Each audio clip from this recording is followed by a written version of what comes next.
Bonjour à tous. Commençons tout d'abord par faire le point sur la situation épidémiologique dans d'autres pays. Un total de 466 nouveaux cas d'infection au coronavirus, de 8 nouveaux décès et de 578 guérisons a été enregistré au cours des dernières 24 heures au Maroc. Le nombre des personnes vaccinées à ce jour dépasse les 4 244 000.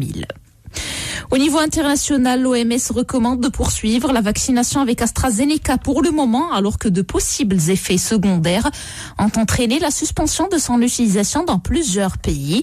Face aux incertitudes, le ministre britannique de la Santé a appelé à continuer son déploiement.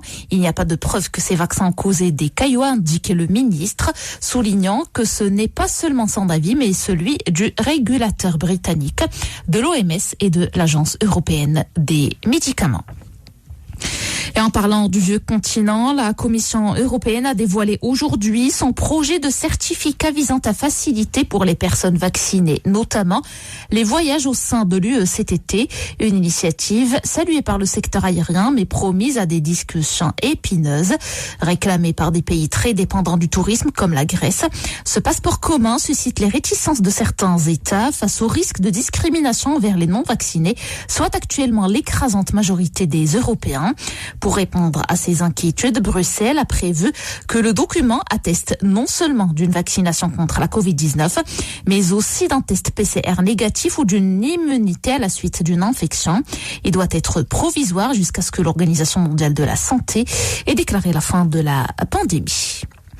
Dans le reste de l'actualité, le président tunisien Kais Saïed a effectué aujourd'hui une visite inédite en Libye depuis près d'une décennie pour un chef d'État tunisien et qui témoigne de l'éclaircie politique dans ce pays voisin en proie au chaos. Selon des images diffusées par la présidence tunisienne, Kais Saïed est rentré à Tunis en fin d'après-midi à l'issue de cette courte visite destinée à soutenir la transition dans ce pays voisin et à renforcer la coopération avec un partenaire économique de choix.